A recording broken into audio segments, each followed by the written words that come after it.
میٹھے اسلامی بھائیو، اس وقت مسجد نبوی شریف میں ہوں۔ 29 رمضان ہے، افطار کا وقت ہے، مگر ایک عجیب واقعہ پیش آیا ہے ہمارے پاس۔ ابھی سوڈانی آئے ہیں ماشاءاللہ۔ السلام علیکم۔ وعلیکم السلام ایو اسمن تک انا عبید حسن۔ ابو عبیدہ ہیں ہمارے ساتھ، اور یہ مجھے تلاش کرتے کرتے یہاں پہنچے ہیں۔ اور بڑی عجیب بات، میں نے جب ان سے پوچھا کہ آپ نے سبز امامہ کیسے پہنا ہے، تو یہ بتاتے ہیں کہ مجھے 2 سال پہلے مولود کا مہینہ تھا اور یہاں پر ایک شیخ ملے تھے سبز امامے والے، اور ان کی باتیں بڑی عجیب تھیں۔ ان کو میں جہاں دیکھتا تھا مجھے وہی مسجد نبوی شریف میں نظر آتے تھے۔ کئی مقامات پر مجھے ملے، انہوں نے اپنے ہاتھوں سے مجھے سبز امامہ باندھا ہے۔ جب ابے جلدی بول، کل صبح پنویل نکلنا سے ہے۔ میں نے یہ امامہ پہنا ہے، اور ان کی باتیں بڑی روحانیت والی تھی، وہ بہت آنسو بہاتے تھے۔ پھر میں نے ان کو امیر اہل سنت کی پکچر دکھائی تو انہوں نے کہا کہ ہاں یہ وہی شیخ تھے، یہ وہی شخصیت تھے، انہی سے ملتا جلتا چہرہ تھا۔ اب ان کی زبانی بھی کچھ ان سے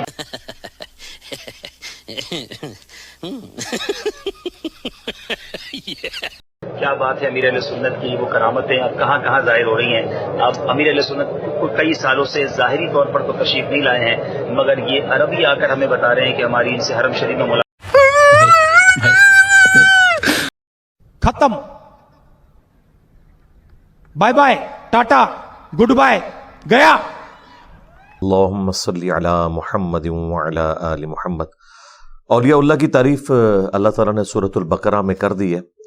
آیت الکرسی جو ہے وہ آیت نمبر 255 ہے سورۃ البقرہ کی، اور اس سے اگلی آیت میں اللہ تعالیٰ نے بتا دیا کہ اولیاء اللہ کون ہے۔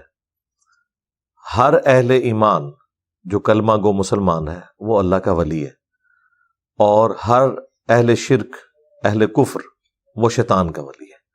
یہ تو جنرل ڈیفینیشن ہے۔ جو بھی کلمہ پڑھتا ہے لا الہ الا اللہ محمد رسول اللہ، وہ اللہ کا ولی ہے۔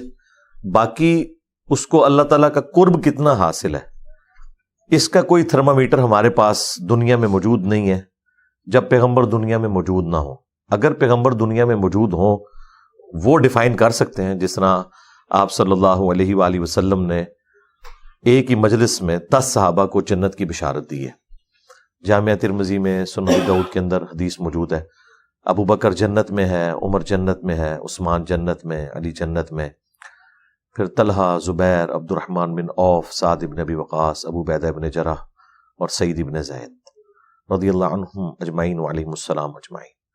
تو یہ اصل اولیاء اللہ تو صحابہ کرام اور اہل بیت ہیں۔ ان کے بعد ہمارا حسن ظن ہے، امام ابو حنیفہ ہوں، امام شافعی ہوں، احمد بن حنبل ہوں، امام مالک ہوں، امام بخاری، امام مسلم، جن جن لوگوں نے دین کو کنٹریبیوٹ کیا ہے، ہم اللہ سے امید رکھتے ہیں کہ وہ اللہ کے اولیاء ہیں۔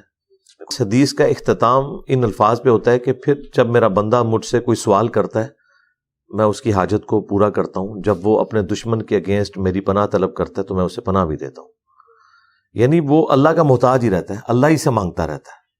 یہ نہیں ہوتا کہ اس کے ہاتھ اللہ بن گیا تو وہ یہاں سے ہاتھ بڑھائے گا اور وہ عرش پہ پہنچ جائے گا یا ہوا میں اڑ لے گا۔ اس کا بالکل یہ معنی نہیں ہے۔ دوسری بات، اگر ہاتھ بن جاتا ہوں، پاؤں بن جاتا ہوں، تو کیا کوئی شخص یہ دعویٰ کر سکتا ہے کہ اللہ میرے پاؤں بن گئے؟ یہ تو انتہائی گستاخانہ جملہ ہے۔ جب ہم آپ سے پوچھیں کیا اللہ ہمارے پاؤں ہیں، نعوذ باللہ، یہ کیسے ہو سکتا ہے؟ اس کا مطلب ہے یہ با محاورہ بات ہے کہ گویا اس کے پاؤں پھر میری اطاعت میں ہی اٹھیں گے، اس کے ہاتھ میری اطاعت میں ہی اٹھیں گے۔ اس پہ یہ کاؤنٹر کوسچن یہ کرتے ہیں کہ یہ تو آلریڈی اس نے گناہوں سے بچ کے مقام حاصل کیا تھا، تو پھر اسے انعام کیا ملا؟ ہم کہتے ہیں انعام اسے یہ ملا کہ شروع میں تو اس نے کوشش کی، پھر اللہ تعالیٰ نے اسے یہ مقام دیا کہ وہ گناہوں سے اللہ نے اسے بچا لیا، اور اس کے اوپر جو استقامت ہے یہ اللہ کا انعام ہے۔ وقتی طور پہ تو کوئی شخص کوئی مرتبہ حاصل کر سکتا ہے، لیکن وقت گزرنے کے ساتھ ساتھ انسان کے اندر کمزوری آتی ہے، اور اس کمزوری کی کمپنسیشن یہ ہے کہ جو شخص فرائض میں پابندی اختیار کرتا ہے اور نوافل میں استقامت اختیار کرتا ہے، تو میرا اتنا قرب حاصل کر لیتا ہے کہ میں اس کے ہاتھ بن جاتا ہوں۔ یعنی اب اس کے ہاتھ میری طرف سے انعام ہے اس کے لیے کہ وہ صرف نیکی کے کاموں میں ہی بڑھیں گے، اسپیشل پروٹیکشن ہوگی۔ اس کو سپورٹیو وہ آیت ہے، قل ان صلاتي ونسكي ومحياي ومماتي لله رب العالمین۔ نبی تم فرماؤ بے شک میری نماز، میری قربانی، میرا جینا، میرا مرنا سب اللہ کے لیے۔ یعنی اوڑھنا بچھونا اللہ کی ذات ہے۔ پاؤں بن جاتا ہوں یہ نہیں کہ اللہ کوئی پاؤں کے اندر داخل ہو گیا، یا نعوذ باللہ پاؤں بن جانے سے مراد یہ ہے کہ ایک پاؤں وہ اٹھائے گا تو دوسرا وہ جو ہے وہ